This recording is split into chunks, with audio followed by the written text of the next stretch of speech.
Hello dear student, कैसे हो आप सब लोग। तो पिछली क्लास में हम लोगों ने स्टार्ट किया था इकोलॉजी।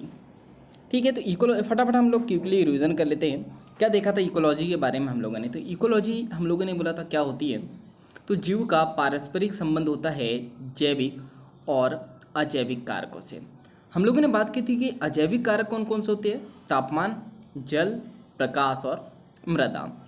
और जैविक कारक की बात करें तो रोगजनक, परजीवी, परभक्षी और हम लोगों ने यहाँ पे देखा था स्पर्धी। ठीक है, अब हम लोग ने और क्या देखा था यहाँ पे। तो हम लोगों ने यहाँ पे बात की थी ऑर्गेनिज्म और पॉपुलेशन की।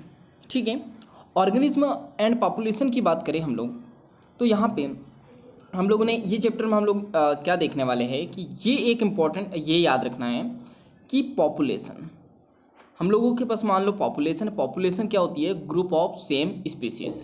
ठीक है, ये पॉपुलेशन मिलके क्या बनाती है, कम्युनिटी। कम्युनिटी का मतलब क्या होता है, group of different type of organism. इसके बाद हम लोग यहाँ पे बात करें तो हम लोगों ने बात की थी यहाँ पे कि जो पूरी कम्युनिटी है ये मिलके क्या बनाती है, आपका ये कम्युनिटी मिलके बनाती है इकोसिस्टम। इकोसिस्टम क्या होता है, एक जैविक समुदाय प्लस अजैविक कारक के बीच में जो भी इंटरेक्शन होता है, यानी अनुक्रिया जो भी करते हैं वो, उसे हम लोग क्या कहते हैं, इकोसिस्टम। ये एक चैप्टर ही है जो हमको आगे पढ़ना है। इसके बाद हम लोग यहाँ पे बात करें कि इकोसिस्टम मिलके क्या बनाता है, जीवोम मीन्स बायोम्स। बायोम्स क्या होता है, तो किसी स्थान विशेष पर पाए जाने वाले विभिन्न प्रकार के समुदाय जो लगभग एक समान वातावरण दशाओं में रहते हैं। एग्जाम्पल केरला, यहाँ पे बहुत ज़्यादा गर्मी होती है लेकिन यहाँ इंसान भी रहते हैं और जानवर भी रहते हैं, तो इसको हम लोग बायोम्स कहते हैं। इसके बाद हम लोग यहाँ पे बात करें तो बायोम्स मिलके क्या बनाता है, बायोस्फीयर। बायोस्फीयर यानी जहाँ पे लाइफ संभव होती है। ठीक है, तो ये आपको याद रखना है। इसके बाद हम लोग यहाँ पे बात करें, कुछ अपन ने क्वेश्चन देखे थे एनसीईआरटी के। क्या क्वेश्चन थे हमारे पास में, हमने बोला था कि बाग में जो है सुबह बुलबुल को हम लोग गाते सुनते तो क्या देखते हैं हम। तो हम लोग का क्वेश्चन आता कि भाई कैसे गा लेती है, तो उसका आंसर था वॉइस बॉक्स और वाइब्रेटिंग बॉर्न। इसके बाद हम लोगों ने बोला था भाई क्यों ये करती क्यों है। तो ये ब्रीडिंग जब सीजन आता है तो उस दौरान अपने पक्षी साथी जो होता है उसको बुलाने के लिए ये जो है बुलबुला गुनगुनाती है। इसके बाद रात को खिलने वाले फूल जो है आमतौर पर सफ़ेद ही क्यों होते हैं। तो इसका राइट आंसर ये है कि यहाँ पे सुगंध से परागण हो जाता है तो सुंदरता की जरूरत नहीं होती है। इसके बाद हम लोगों ने बात की थी कि भाई ये जो हमारा भ्रमर है, यानी मैं बात कर दूँ मधुमक्खी को कैसे पता चल जाता है कि किस फूल में मकरंद है। तो मैंने बताया था ये 8 प्रकार के से यहाँ पे डांस करती है श्रमिक मक्खी। ठीक है, वो डांस करती है तो बाकी मक्खियों को पता चल जाता है। इसका कैक्टस में इतने सारे कांटे क्यों होते हैं, कैक्टस यानी समझ गए ना, नागफनी, ये सुरक्षा के लिए। इस पर चूहे कैसे अपनी मां को पहचान लेते हैं, तो यहाँ पे दृष्टि श्रवण द्वारा और घ्राण इसमें शामिल है, यानी श्रवण यानी सुन के और घ्राण मीन्स सूंघ के। ठीक है, अब हम लोग जो है न्यू टॉपिक स्टार्ट करते हैं। आज से हमको क्या स्टार्ट करना है, ऑर्गेनिज्म एंड इट्स इन्वायरमेंट, यानी जीव और इसका वातावरण। ठीक है, याद रखना इस चैप्टर को एकदम सीरियसली ऐसे नहीं लेना है। मैं जो आपको जो है बस ध्यान से समझना है क्योंकि इसमें थ्योरी बहुत ज़्यादा है, तो बस आपको डाटा याद रखना है, थ्योरी पढ़ते जाना है। अच्छा क्या होती है, तो हम लोगों ने बोला जैविक स्तर पर पारिस्थितिकी जो है मूल रूप से ये क्या है, कार्य की पारिस्थितिकी। मीन्स कि जैविक स्तर पर जो पारिस्थितिकी है ये मूल रूप से क्या है, फिजियोलॉजी, इकोलॉजी।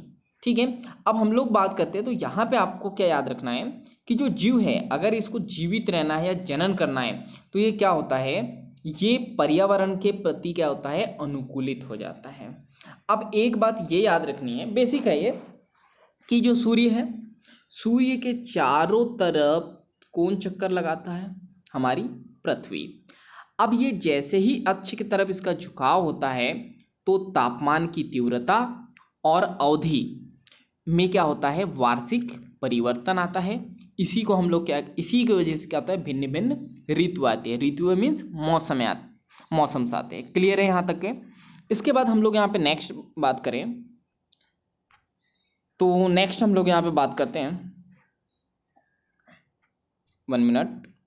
नेक्स्ट हम लोग बात करें यहाँ पे कि यहाँ पे जो परिवर्तन आते हैं, यानी जो विभिन्न टाइप के मौसम आते हैं या हमारे जो है वातावरण में जो परिवर्तन आते हैं, प्लस वर्षण, वर्षण का मतलब होता है प्रेसिपिटेशन, प्रेसिपिटेशन का मतलब क्या है, नीचे लिखा है मैंने, क्या लिखा है, बरसात या फिर वर्षण में वर्षा और हिम दोनों शामिल होते हैं। देखो वर्षा तो आप समझते हो पानी आता है या फिर बर्फबारी होती है, तो इन दोनों को मिला के हम लोग यहाँ पे क्या कहते हैं, प्रेसिपिटेशन या फिर वर्षण। तो वर्षण और परिवर्तन मोस्ट इंपॉर्टेंट, इसको मिला के हम लोग क्या कहते हैं, जीवोम का निर्माण करते हैं। जीवोम मीन्स बायोम्स। अब ये जो जीवोम्स है ये कितने प्रकार से हमारे पास, मरुस्थल, वर्षावन और टुंड्रा। ठीक है, देखो मरुस्थल का मतलब क्या होता है, मरुस्थल यानी आप देखते हो जहाँ बहुत सारी रेत है तो बहुत सारी गर्मी होती है, वर्षावन यानी जहाँ बहुत सारे जो है बारिश होती है। अच्छा ये टुंड्रा क्या होती है, इसको हम लोग अभी डायग्राम में देखते हैं तो अच्छे से समझ में आएगा आपको। अब हम लोग बात करें, ये इंपॉर्टेंट याद रखना है, भारत के प्रमुख जीवोम कौन कौन से हैं, तो याद रखना उष्ण कटिबंधी, यहाँ पे वर्षावन आ जाते हैं यानी ट्रॉपिकल रेन फॉरेस्ट, पर्णपाती वन यानी डेसिडुअस फॉरेस्ट, और डिजर्ट यानी मरुस्थल, और सीकोट यानी समुद्री तट। तो ये मोस्ट इंपॉर्टेंट याद रखना है आपको, अभी बोल रहा हूँ मोस्ट इंपॉर्टेंट आपको क्या याद रखना है, ये वाली बात कि इंडिया में जो है 4 प्रमुख जीवोम कौन कौन से है, तो टॉपिकल है, डेजर्ट है, और डेसिडुअस है, और सीकोट है। क्लियर, ये 4 याद रखना। इसके बाद हम लोग यहाँ पे बात करें तो ये है कि भाई पृथ्वी ग्रह पे जो है, पृथ्वी ग्रह जहाँ पे अनुकूल आवास होते हैं वहाँ पर नहीं, बल्कि चरम और कठोर आवास पे भी जीवन क्या है, संभव है। जैसे हम तो एक यहाँ पे अच्छे वातावरण में रह रहे हैं, लेकिन भाई जो है जहाँ बहुत ज़्यादा गर्मी है, जहाँ बहुत ज़्यादा ठंड है, वहाँ पे भी जीवन संभव है। तो इसका एग्जाम्पल देखते हैं कैसे, ये आपको याद रखना है। देखो क्या क्या याद रखना है, जैसे जो है झुलसते राजस्थानी मरुस्थल, आपको मालूम है कि राजस्थान में बहुत ज़्यादा गर्मी होती है, लेकिन यहाँ पे भी जो है जीवन संभव है। निरंतर वर्षा से भीगे मेघालय के वन, यानी जहाँ पे निरंतर बारिश होती है मेघालय में, वहाँ पे भी जीवन संभव है। गहरे महासागर की खाइयों में, यानी जब आप महासागर की खाइयों में जाएंगे तो वहाँ पर भी आपको जीव दिखाई देंगे। इसके बाद वेगवती सरिताएं, यानी बहती हुई झरने या फिर नदी, यहाँ पे भी जीवन संभव है। अब देखो मैं आज आप मेरे नोट्स से पढ़ रहे हो, तो ये देखो मैं क्या करता हूँ, यहाँ जैसे मैंने टॉपिक लिखा मुझे समझना है तो मैंने यहाँ पे ये लिख दिया, क्योंकि मुझे मालूम है कि आप लोगों को मुझे पता। तो आप लोग भी अपने नोट्स में ऐसे ही लिखा करो कि कोई चीज़ आपको जैसे मैंने बताई तो आप उसको नोट कर लिया करो, मैं चाहे उसको ओरली बोल रहा हूँ। ठीक है, इसके बाद ध्रुवीय क्षेत्रों की स्थायी तुषार भूमि, ये तो आपको मालूम है, ध्रुवीय क्षेत्र यानी कौन सा, पोलर वाला रीजन। ठीक है, वहाँ पे जो तुषार भूमि होती है यानी जहाँ पे जीवन संभव नहीं होता है, लेकिन मतलब फसल वगैरह नहीं होती है, लेकिन वहाँ पे भी जो है जीवन संभव है। ऊंचे पर्वत शिखर यानी पर्वत शिखर पे भी हम लोगों को जीवन देखने को मिल जाए। उबलते गर्म झरने यहाँ पर भी देखने को मिल जाएंगे, तो यहाँ पे तो हम लोगों ने बैक्टीरिया भी पढ़ा था। इसके बाद जो है दुर्गंध युक्त कंपोस्ट गर्त, यानी जो हम लोगों का कंपोस्ट रहता है या ख़राब चीज़ें रहती है, जहाँ सड़े गड़े जो है जहाँ प्रोडक्ट रहते हैं वहाँ पे भी जीवन संभव है। ठीक है, तो यहाँ याद रखना कि ये क्या है, तो ये भौतिक, अरे 1 मिनट,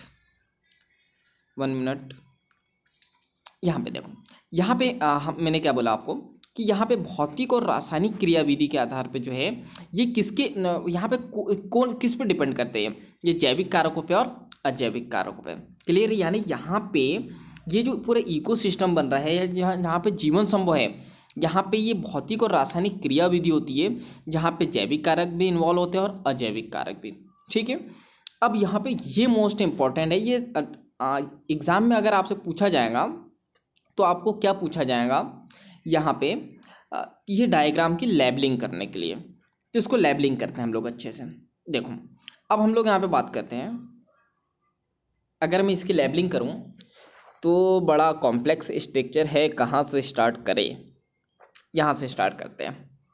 देखो यहाँ पे पहली चीज़ तो 2 चीज़ समझो, यहाँ पे क्या है, इस साइड पे मैंने लिया है औसत वार्षिक तापमान, यानी यहाँ पे तापमान है, और यहाँ पे क्या है, यहाँ पे जो है वार्षिक वर्षण। वार्षिक वर्षण का मतलब क्या है कि एक साल में जो है कितनी बारिश होती है यहाँ पे, और वो हम लोगों ने लिखा सेंटीमीटर में। ठीक है, अब स्टार्ट करते हैं। तो अब मैं यहाँ पे बात करूँ, देखो दो चीज़ें, कि यहाँ पे इस वाली की बात करूँ मैं, तो यहाँ का, यहाँ से मैं बताऊँ इसको, यहाँ पे है ये, या मैं बोल दूँ यहाँ पे है। ठीक है, इतने वाले रीजन में। तो यहाँ पे पहली बात तो कौन सा रीजन है, ये है ट्रॉपिकल फॉरेस्ट। बस आपको ये याद रखना है, ये है ट्रॉपिकल फॉरेस्ट यानी उष्णकटिबंधीय वन। मैंने यहाँ पे लिखा है, यहाँ पे क्या है, हायर टेम्परेचर है और रेन है, यानी यहाँ पे बारिश भी बहुत ज़्यादा होती है और टेम्परेचर भी बहुत ज़्यादा होता है। देखो टेम्परेचर कितना है, 20 डिग्री सेल्सियस। अच्छा, अब हम लोग यहाँ पे बात करें, बारिश कितनी होती है, मान लो 400 से 450 यानी 420 या 425 सेंटीमीटर करीब यहाँ पे बारिश होती है। तो एक पार्ट ये समझ चुके। अब हम लोग सेकंड स्टार्ट करते हैं। अब यहाँ पे मैं बात करूँ यहाँ पे सेकंड की, तो हम लोग स्टार्ट करते हैं इस वाले पार्ट को। ये कौन सा पार्ट है हम लोगों का, तो ये हमारा टेम्परेट फॉरेस्ट यानी शीतोष्ण वन। यहाँ पे क्या होता है, मॉडरेट टेम्परेचर रहता है और मॉडरेट रेन होती है यहाँ पे। कैसे, देखो यहाँ और यहाँ से मैं इसे कैलकुलेट करूँ तो टेम्परेचर कितना है, 5 से लेकर 20 डिग्री सेल्सियस। अच्छा, यहाँ पे बारिश कितनी हो रही है, करीब यहाँ कितनी आई, 200 या 220 सेंटीमीटर जो है यहाँ पे बारिश हो रही है। तो ये मॉडरेट है। अब हम लोग थर्ड स्टार्ट करें, तो थर्ड हम लोग स्टार्ट करेंगे ये वाला पार्ट।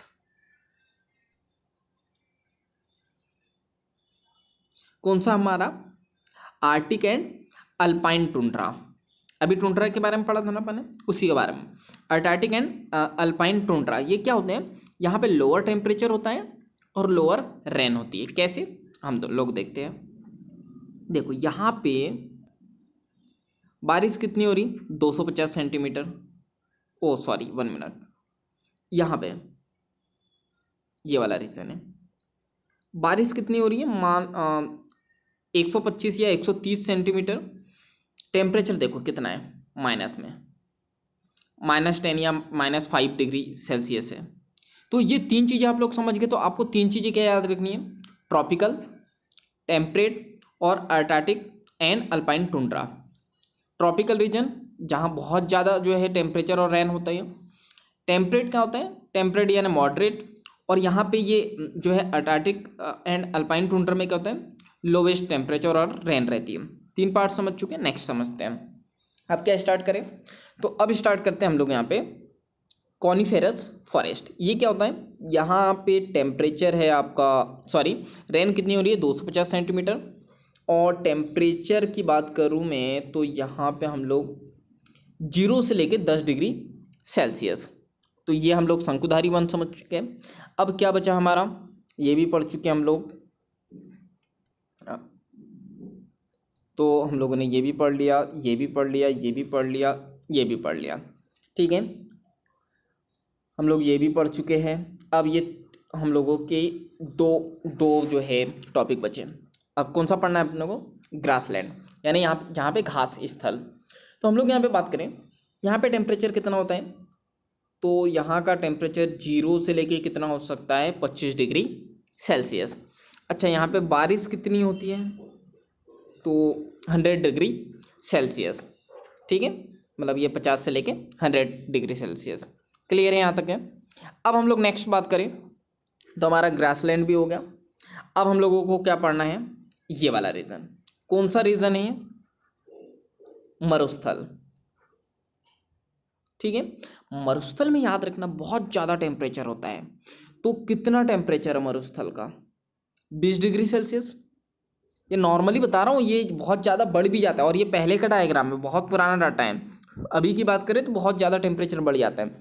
लेकिन यहाँ पे कितना, 5 से लेके 20 डिग्री सेल्सियस हो सकता है। लेकिन मैं बारिश की बात करूँ तो देखो बहुत कम बारिश हो रही है यहाँ पे, कितनी, 50 डिग्री सेल्सियस। तो ये बहुत कम हुई है। ठीक है, तो हम लोग क्या सारे पार्ट पढ़ चुके हैं क्या, देखो ट्रॉपिकल भी पढ़ चुके, टेम्परेट भी पढ़ चुके, कॉनिफेरस भी पढ़ चुके, ये आर्टिक एंड अल्पाइन टुंड्रा भी पढ़ लिया अपन ने, और क्या बच गया था हम लोगों का, तो हम लोगों ने यहाँ पे ग्रासलैंड डेजर्ट भी पढ़ लिया। क्लियर है, तो ये डायग्राम हम लोग अच्छे से समझ चुके हैं। इसके बाद हम लोग नेक्स्ट टॉपिक स्टार्ट करते हैं। चलो, तो नेक्स्ट टॉपिक हम लोग स्टार्ट कर रहे हैं प्रमुख अजैविक कारक, कि अजैविक कारक कौन कौन से होते हैं। तो अजैविक कारक की बात करें तो सिंपल ही है, आपको याद रखना है। अजैविक कारक की हम लोग बात करें तो इसमें सबसे पहले क्या आता है, टेम्परेचर। टेम्परेचर मालूम है आपको, एंजाइमों को बलगति देते हैं, उपापचय जो है के लिए रिस्पॉन्सिबल होते हैं, और फिजियोलॉजी एक्टिविटी, इन सारी चीज़ों को ये प्रभावित कर सकते हैं अगर टेम्परेचर बढ़ता है या कम होता है तो। ठीक है, इसके बाद हम लोग यहाँ पे बात करें, ये एक इम्पॉर्टेंट याद रखना है कि सबसे ज़्यादा या सबसे जो है मुख्य जो पर्यावरणीय कारक है वो कौन सा है, टेम्परेचर है। इसके बाद हम लोग यहाँ पे बात करें टेम्परेचर की, तो देखो टेम्परेचर की बात करें, मैंने ये पृथ्वी बनाई, ठीक है, ये हमारी हो गई पृथ्वी। अब हम लोग यहाँ पे बात करें, ये हो गया हमारा भूमध्य रेखा यानी मैदान वाला एरिया, और ये वाला कौन सा है, पोलर रीजन यानी ध्रुव वाला रीजन। अब हम लोग यहाँ पे बात करते हैं कि ये जो मैदान वाला एरिया, यहाँ का जो टेम्परेचर होगा, अब जैसे ही हम लोग ये मैदान से कहाँ पे जाएंगे, पोलर रीजन की तरफ, तो याद रखना यहाँ पे जो टेम्परेचर है वो क्या होता है, घटता है।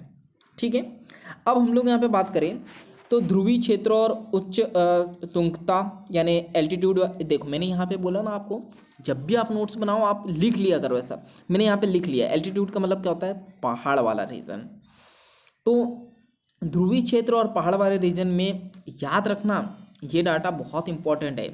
ठीक है, ये इतना एरिया क्या है, तो याद रखना यहाँ पे ध्रुवीय क्षेत्र और उच्च तुंगता वाले एरिया में जो है टेम्परेचर कितना होता है, औशून्य। औशून्य का मतलब क्या होता है, सब जीरो, यानी सब जीरो का मतलब क्या होता है, -0 में। ग्रीष्म में उष्ण कटिबंधीय मरुस्थलों में कितना टेम्परेचर हो जाता है, देखो अभी पहले कुछ बताया था ना, अभी बढ़ जाता है, कितना हो जाए 50 डिग्री सेल्सियस से प्लस। और ग्रीष्म का मतलब समझते हो ना, गर्मी में। इसके बाद गर्म झरने और गहरे महासागर की बात करें तो यहाँ पे औसतन तापमान कितना हो जाता है, 100 डिग्री सेल्सियस से भी ज़्यादा। उसी प्रकार आपको याद रखना है, जैसे आम की बात करूं तो ये कनाडा और जर्मनी जैसे देशों में आपको देखने को नहीं मिलेगा। क्यों, क्योंकि टेम्परेट कंट्री है। अच्छा, टेम्परेट कंट्री कौन सी होती है, अभी देखी थी हम लोगों ने, फटाफट देख लेते हैं। टेम्परेट कौन सी है, मॉडरेट। ठीक है, मॉडरेट, यहाँ पे टेम्परेचर भी मॉडरेट होता है और रेन भी मॉडरेट होती है। तो यहाँ पे हम लोगों ने बात की, यहाँ पे आपको आम देखने को नहीं मिलेगा। उसी प्रकार से अगर मैं हिम चीते की बात करूँ, अच्छा हिम चीते क्या होते हैं, अभी बताया था मैंने, हिम का मतलब जहाँ पे बर्फ वगैरह गिरती रहती है वहाँ पे अगर चीते पाए जाते हैं तो केरल के जंगल में नहीं मिलेंगे क्योंकि टेम्परेचर मैच नहीं करता। इसके बाद जो ट्यूना मछली है, ये महासागर की बात करें तो ये महासागर के शीतोन जो है अक्षांशों से आगे जो है कभी कभार पकड़ी जाती है। तो ये हम लोगों ने टेम्परेचर के बारे में एक बेसिक देखा, लेकिन सबसे इंपॉर्टेंट आपको ये याद रखना है।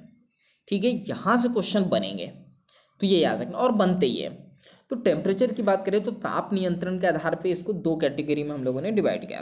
कौन कौन से, कोल्ड ब्लडेड एनिमल और हॉट ब्लडेड एनिमल या फिर वार्म ब्लडेड एनिमल, या मैं इसको क्या कहूँगा, असमतापी या फिर एक्टोथर्मिक, या इसको हम कहते हैं पॉइकिलोथर्मिक या फिर एक्टोथर्मिक। इसको क्या कहूँगा मैं यहाँ पे, होमोथर्मिक या फिर एंडोथर्मिक। तो ये नाम आपको याद रखना है, हालांकि ये आप याद रखना, ये 2 नाम इंपॉर्टेंट है, एक्टोथर्मिक या फिर कोल्ड ब्लडेड एनिमल या फिर वार्म ब्लडेड एनिमल या फिर एंडोथर्मिक। अब क्या होते हैं तो हम लोग देखते हैं, ये क्या होते हैं, तो यहाँ पे कोल्ड ब्लडेड एनिमल ये कम तापमान यानी कम ताप परिवर्तन सहन कर सकते हैं, यानी तापमान कम भी रहेगा तो उसको सहन कर सकते हैं। तापमान वातावरण के तापमान के साथ घटता बढ़ता रहता है। ठीक है, तो यहाँ पे ये एनिमल का तापमान जो है वातावरण, जैसे वातावरण में मान लो कि ये मैं यहाँ पे बात कर रहा हूँ, ये एनिमल है, अब ये वातावरण में रह रहा है, वातावरण का टेम्परेचर 50 डिग्री सेल्सियस हो गया है, तो ये अपने अंदर भी क्या, इसके अंदर भी कितना हो जाएगा टेम्परेचर, 50 डिग्री सेल्सियस। ठीक है, अगर यहाँ पे 30 हो गया तो यहाँ पे भी कितना हो जाएगा, 30 हो जाएगा। तो उसको हम लोग कहते हैं कोल्ड ब्लडेड एनिमल। इसके एग्जाम्पल क्या है, मछलियाँ, उभयचर और सरीसृप। ठीक है, अब यहाँ पे हॉट ब्लडेड एनिमल क्या होते हैं, ये यहाँ पे तापमान स्थिर बना रहता है, ठीक है। तो यहाँ पे तापमान कैसे रहता है, स्थिर बना रहता है। इसमें कौन आते हैं, पक्षी और स्तनी यानी हम लोग। अब इसका एग्जाम्पल क्या है भाई, स्थिर कैसे बना रहता है। अब आप ये देखो, मान लो आप डेजर्ट वाले एरिया पे गए, राजस्थान गए, वहाँ का टेम्परेचर 50 डिग्री सेल्सियस है और हमारी बॉडी का कितना रहता है, 37 डिग्री सेल्सियस। तो क्या हम वहाँ जाएंगे तो हमारी बॉडी का 50 डिग्री सेल्सियस हो जाएगा, नहीं, ये स्टेबल रहता है, ठीक है। तो ये याद रखना, हम लोग क्या है, वार्म ब्लडेड एनिमल। इसके बाद हम लोग बात करें जंतु ताप सहनशीलता के आधार पे भी हम लोगों ने इसको डिवाइड किया, दो टाइप से है, यूरोथर्मल और स्टेनोथर्मल, ठीक है। क्या होते हैं ये, ताप सहनशीलता इनकी अधिक होती है और इनकी ताप सहनशीलता कम होती है। इसमें कौन आता है, मनुष्य, छिपकली और ये टोड और व्हेल। देखो टोड को मैंने लिखा है, टोड क्या होती है, कुत्ते जैसी होती है और ठंडे ठंडे स्थान पे होती है। और ये यहाँ पे लिखा है मछलियाँ, कोरल, दीमक। दीमक तो आपको मालूम है लकड़ी वगैरह में रहती है, कोरल का मतलब क्या होता है, ये पानी में होती है, ठीक है। तो ये याद रखना है। इसके बाद यहाँ पे ये एग्जाम्पल याद रखना है कि यूरोथर्मल का एग्जाम्पल क्या है, मनुष्य, छिपकली, टोड और व्हेल। स्टेनोथर्मल का एग्जाम्पल क्या है, मछलियाँ, कोरल और दीमक। तो पहला पार्ट कंप्लीट हुआ हमारा टेम्परेचर। दूसरा हम लोग स्टार्ट करते हैं जल, ठीक है। अब जल की बात करें हम लोग, तो देखो जल की बात करें हम लोग, तो यहाँ पे जो जल है, ये जल, ये पृथ्वी पर जो है यहाँ पे जीवन जन्मा था, किसकी वजह से, जल की वजह से। ये याद रखना है। दूसरा महत्वपूर्ण कारक है, पहला कौन सा है, टेम्परेचर है। तो अब हम लोग यहाँ पे बात करें, ये मरुस्थल में उपलब्ध जो है सीमित होता है, तो ये इंपॉर्टेंट है, याद रखना। मरुस्थल में इसकी उपलब्धता क्या रहती है, सीमित रहती है। मरुस्थल यानी राजस्थान वगैरह में आपको कम जल देखने को मिलेगा, इसलिए तो ऊँट, वहाँ पे ऊँट पाए जाते हैं और इसलिए वो जो है ऊँटों को इधर ला लेते हैं क्योंकि वहाँ पानी की कमी रहती है। इसके बाद पादपों की उत्पादकता और विवरण, ये पानी पर निर्भर करता है। आप जानते हो कि भाई अगर आप पेड़ को पानी नहीं दोगे तो जाहिर सी बात है कि वो ग्रो नहीं करेगा। इसके बाद महासागरों, झीलों और नदियों में रहने वाले जीव, ये जल, इनको जो है जल संबंधित समस्या आती है और ये जल की गुणवत्ता इसके पे क्या है, महत्वपूर्ण है। अच्छा, जल की गुणवत्ता की बात करें तो क्या आता है इसमें, केमिकल कंपोजिशन, कि जल का केमिकल कंपोजिशन क्या है और उसका पीएच क्या है। इसके बाद हम लोग यहाँ पे बात करें तो यहाँ पे याद रखना है कि जो जीव है, ये लवण की सांद्रता क्या होती है, यहाँ पे लवण की सांद्रता की बात करें तो प्रति 1000 भाग में लवणता के रूप में मापी गई है, ठीक है। तो ये याद रखना है कि यहाँ पे अंतःस्थलीय जल की बात करूँ मैं, अंतःस्थलीय जल की बात करें मतलब इनलैंड वाटर यानी जमीन के नीचे लवणता कितनी पाई जाती है ना, साल्ट कितना पाया जाता है, 5% से कम। ये डाटा मोस्ट इम्पोर्टेंट है, आपको याद रखना है। समुद्र में 30 से 35%। मैंने इसका एक टेस्ट भी लिया था, बहुत सारे लोगों ने जो है गलत क्वेश्चन दिए, आंसर दिया था इसका। इसके बाद हाइपर सैलाइन जो है लेगून्स की बात करूँ मैं तो अति लवणीय लगुनों की बात करूँ तो यहाँ पे 100% से भी अधिक, हाइपर का मतलब बहुत ज़्यादा, यहाँ पे बहुत ज़्यादा साल्ट पाया जाता है, तो वाले स्थानों पे कितना 100% से भी अधिक होता है। इसके बाद हम लोग यहाँ पे बात करें, जीव लवणता सहनशीलता के आधार पे दो टाइप के होते हैं, एक यूरी हेलाइन और एक स्टेनो हेलाइन। ये यूरी हेलाइन क्या होते हैं, ये जो है व्यापक परास के प्रति सहनशील होते हैं। व्यापक परास का मतलब क्या होता है, देखो परास का मतलब मैंने यहाँ लिखा है रेंज, तो याद रखना कि यहाँ पे हाई रेंज भी होंगी, ठीक है, साल्ट की, फिर भी उसको ये क्या होते हैं, सहनशील होते हैं, ये सह लेते हैं। लेकिन स्टेनोहेलाइन जो है जीव कौन से होते हैं, ये कम परास में भी सीमित होते हैं, ठीक है। ये ज़्यादा परास को सहनशील कर लेते हैं और ये कम परास में ये सीमित रहते हैं, हाई परास को ये जो है सहन नहीं कर सकते। इसके बाद हम लोग बात करें, देखो हम लोगों को एनिमल कहाँ कहाँ मिलते हैं पानी में, एक जो है अलवण जल प्राणी और एक होते हैं समुद्री प्राणी। समुद्री प्राणी यानी लवणीय प्राणी कह दूँ मैं इसको, और ये अलवणीय प्राणी। तो अगर आप अलवणीय प्राणी को उठा के समुद्र में डाल दोगे और समुद्र के एनिमल को अलवणीय वाले क्षेत्र में डाल देंगे तो क्या देखने को मिलेगा आपको, यहाँ पे ये लंबे समय तक के नहीं रह सकते और परासरण की समस्या उत्पन्न हो जाती है। अगर आप मछली को जो है ऐसी मछली को, जो नॉर्मल नदी की मछली को आप जो है समुद्र में डाल दोगे तो वहाँ पे होगा क्या, परासरण की समस्या आएंगी, धीरे धीरे साल्ट उसकी बॉडी में चले जाएगा और मछली ब्लास्ट हो जाएंगी। जी हाँ, ठीक है। चलो नेक्स्ट स्टार्ट करते हैं हम लोग। ये वाला हम टॉपिक हमारा खत्म हुआ। इसके बाद हम लोग स्टार्ट करते हैं next topic, sorry next point, प्रकाश। प्रकाश की बात करें तो आपको मालूम ही है प्रकाश का काम क्या है, ये किस लिए रिस्पॉन्सिबल है, तो प्रकाश संश्लेषण के लिए। छोटे पौधों की बात करें जैसे शाख और झाड़ियों की, तो ये हल्के प्रकाश में जो है प्रकाश संश्लेषण करते हैं, और लंबे पेड़ क्या करते हैं, हमको छाया देते हैं। इसके बाद हम लोग बात करें तो पुष्पन के लिए हम लोग को क्या होता है, दीप्तिकालिक यानी फोटो पीरियोडिक की आवश्यकता होती है। अच्छा, क्या होता है फोटो पीरियोडिक, हम लोगों ने पढ़ा था कि हर एक पेड़ को जो है अलग अलग प्रकाश की आवश्यकता होती है, उसको जो है हम लोग फोटो पीरियोडिक कहते हैं। तो ये याद रखना, दीप्तिकालिक, तो वो भी किस पे डिपेंड है, ये किस पे डिपेंड है, प्रकाश पे। इसके बाद चारे की खोज के लिए, जनन के लिए और प्रवासी गतिविधियों के लिए। प्रवासी यानी माइग्रेट करना, एक जगह से दूसरे स्थान पे जाने के लिए हमको किसकी जरूरत होगी, प्रकाश की। इसके बाद महासागरों की गहराइयों की बात करें, अच्छा ये टॉपिक इंपॉर्टेंट है, इसको अच्छे से समझ लेना। महासागरों की गहराइयों की बात करें तो 500 मीटर से अधिक में क्या हो जाता है, यहाँ पे अंधकार हो जाता है। ठीक है, तो यहाँ पे अब हम लोग बात कर रहे हैं कि ये हमारा समुद्र है पूरा। ठीक है, यहाँ पे समुद्र में बहुत सारे जो है प्लांट होंगे। ये जो यहाँ पे प्लांट है, ये पादप है। दृश्य स्पेक्ट्रम के सभी रंग यहाँ पे उपलब्ध नहीं होते हैं। अच्छा, ये स्पेक्ट्रम में कौन से कलर होते हैं, पढ़ा है हम लोगों ने, विबग्योर। ठीक है, तो सारे नहीं मिलेंगे यहाँ पे इसको। अब मान लो यहाँ पे सूर्य है, सूर्य बना ले हम लोग, ये हमारा बन गया सूर्य। सूर्य की किरणें आई है, सूर्य की किरणें में क्या होता है, सोलर रेडिएशन का स्पेक्ट्रम। स्पेक्ट्रम में क्या होता है, यूवी कंपोनेंट यानी पराबैंगनी घटक। और आपको मालूम है कि पराबैंगनी घटक बहुत से जीवों के लिए क्या है, हानिकारक है। अब ये जैसे ही यहाँ पे समुद्र के अंदर जाते हैं तो ये विबग्योर प्रेजेंट होता है यहाँ पे। तो यहाँ पे क्या होता है, ये बहुत सारी लाइटें आती हैं। तो ये क्वेश्चन आपको क्या आएगा कि जो यहाँ पे ग्रीन एल्गी, अच्छा एल्गी का मतलब आप समझे क्या, एल्गी का मतलब क्या होता है, एक प्रकार से प्लांट, प्लांट का जो प्राइमरी फेज होता है यानी स्टार्टिंग फेज जो होता है उसको एल्गी कहते हैं। तो यहाँ पे जो ग्रीन एल्गी है, इसके बाद कौन सा पिगमेंट होगा जो प्रकाश को एब्जॉर्ब करेगा, तो क्लोरोफिल ए और बी। ब्राउन एल्गी के पास कौन सा होगा, क्लोरोफिल सी। और रेड एल्गी के पास कौन सा होगा, क्लोरोफिल ए और डी। तो ये याद रखना है, ये 3 पॉइंट आपको इंपॉर्टेंट याद रखना है कि यहाँ पे कि इनको एनसीईआरटी का एक क्वेश्चन भी है कि भाई इनको खाना कैसे मिलता है।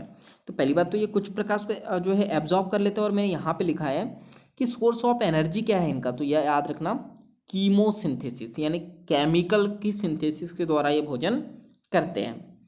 इसके बाद हम लोग यहाँ पे नेक्स्ट पॉइंट डिस्कस करें, मृदा। ठीक है, हम लोग मृदा की बात करें, 1 मिनट, मृदा की बात करें तो मृदा की बात करें तो जो उपजाऊ मृदा है इसका पीएच होना चाहिए 5.5 से लेके 6.5। इसके बाद हम लोग यहाँ पे बात करें जो मृदा है इसकी स्टडी को क्या कहते हैं हम लोग, तो पेडोलॉजी। मृदा के निर्माण को क्या कहते हैं, पेडोजेनेसिस। ये पॉइंट क्लियर हुए। इसके बाद हम लोग यहाँ पे बात करें तो विभिन्न स्थान पर प्रकृति और गुण इसके क्या होंगे, भिन्न भिन्न होंगे। भाई हर जगह जो है मृदा अलग अलग देखने को मिलेंगे। टाइप ऑफ सॉइल की बात करें तो ये किस पे डिपेंड करती है, ये निर्भर करती है वहाँ के क्लाइमेट्स पे यानी जलवायु पे। वेदरिंग प्रोसेस पे, वेदरिंग प्रोसेस क्या होती है, वेदरिंग का मतलब होता है रॉक के टूटने की प्रक्रिया को हम लोग जो है वेदरिंग प्रोसेस कहते हैं। रॉक का मतलब क्या होता है, पहाड़, पहाड़ टूटेगा तभी मिट्टी बनती है। इसके बाद हम लोग बात करें वेदरिंग प्रोसेस को हिंदी में कहते हैं अपक्षय प्रक्रम। इसके बाद ट्रांसपोर्टेड या फिर सेडिमेंट्री, अब वो टूटेंगी तो वो सेडिमेंट्री कैसे होंगी यानी कैसे जमेंगी, उस पर भी डिपेंड करेगा वहाँ की सॉइल कैसी होंगी। इसके बाद डेवलपमेंट, कि सॉइल का डेवलपमेंट कैसे हो रहा है। तो ये आपसे पूछा जा सकता है कि जो है सॉइल का जो निर्माण होता है तो किस पे डिपेंड होता है, तो ये पॉइंट याद रखने हैं। इसके बाद हम लोग यहाँ पे बात करें कि यहाँ पे टाइप ऑफ सॉइल की, तो इसकी जो विशेषता है ये याद रखना कि सॉइल की जो विशेषता है मृदा संगठक यानी उसमें कंपोजिशन कौन कौन से हैं इस पर डिपेंड करती है। और उसकी विशेषता क्या है, मृदा में कण साइज और पुंजन जो है, ग्रेन साइज की जो कण हैं मिट्टी में वो कैसे है, और पुंजन का मतलब क्या होता है कि पुंजन का मतलब ये समझो कि आप मिट्टी का गोला कि बहुत सारे जो है कण को मिला के जो हम लोग लड्डू बनाते हैं उसको हम लोग पुंजन कहते हैं। ठीक है, इसके बाद हम लोग बात करें तो यहाँ पे हम लोग टाइप ऑफ सॉइल की बात करें तो मृदा के अंतःस्त्रावन यानी पर्कोलेशन, ये इंग्लिश में याद रखना, पर्कोलेशन और जो है वाटर होल्डिंग कैपेसिटी इस पे ये निर्धारण करती है। ठीक है, टाइप ऑफ सॉइल क्या निर्धारण करती है, पर्कोलेशन और वाटर होल्डिंग कैपेसिटी की, वहाँ की जो मृदा है उसमें पर्कोलेशन की कैपेसिटी क्या है यानी अंतःस्त्रावन की, अपने अंदर किस चीज़ को वो स्त्रावित करके रख रही है। जैसे पानी गिरा तो क्या पानी को स्त्रावित कर रही है या नहीं कर रही है। इसके बाद वाटर होल्डिंग कितनी कैपेसिटी है उसकी होल्ड जो है एब्जॉर्ब करने के, इस चीज़ पर का निर्धारण करती है। इसके बाद हम लोग यहाँ पे बात करें तो हम लोग यहाँ पे बात करते हैं पैरामीटर्स की, कि मृदा की क्वालिटी की बात करें तो इसके पैरामीटर्स क्या है। तो इसके पैरामीटर्स है पीएच, खनिज संगठन यानी मिनरल कॉम्पोजिशन, और टोपोग्राफी कि वो किस स्थान पे है वहाँ मिट्टी। तो ये सारे चीज़ मिलके जो है किसी क्षेत्र की वनस्पति का निर्धारण करते हैं कि वहाँ पे वनस्पति कैसी होंगी यानी वहाँ पे पेड़ कैसे होंगे। तो यही लिखा है कि सब मिलकर तय करते हैं उस क्षेत्र में किस प्रकार के प्राणियों का पालन होगा। भाई जैसे पेड़ होंगे वैसे ही प्राणी होंगे। इसके बाद हम लोग यहाँ पे बात करें तो यहाँ पे जो है जलीय पर्यावरण और सेडिमेंट्री कैरेक्टर्स ये मिलके जो है वहाँ पे पनपने वाले जो है नितलस्थ प्राणियों का निर्धारण करते हैं। अब ये नितलस्थ प्राणी क्या होते हैं, बेंथिम एनिमल्स। बेंथिम एनिमल्स कौन से होते हैं, बॉटम ऑफ सी या ओशियन यानी जो समुद्र के जो नीचे रहते हैं उनका निर्धारण करते हैं। कौन कौन, जलीय पर्यावरण और सेडिमेंट्री कैरेक्टर, ये क्या करते हैं वहाँ पे पनपने वाले जो है ये जो बेंथिक एनिमल है इसका निर्धारण करते हैं। और बेंथिक एनिमल क्या होते हैं, बॉटम ऑफ सी या फिर ओशियन। क्लियर है। इसके बाद चलो नेक्स्ट टॉपिक स्टार्ट करते हैं, अजीवी कारकों के प्रति अनुक्रियाएं कि इनके प्रति जो है रिस्पॉन्स क्या होगा। तो ये एक इम्पॉर्टेंट टॉपिक है जिसको हम लोग नेक्स्ट क्लास में स्टार्ट करेंगे। तो उम्मीद है आज का लेक्चर आपको समझ में आएगा।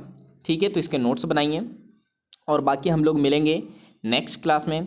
जब तक ले thank you, bye bye and go for success.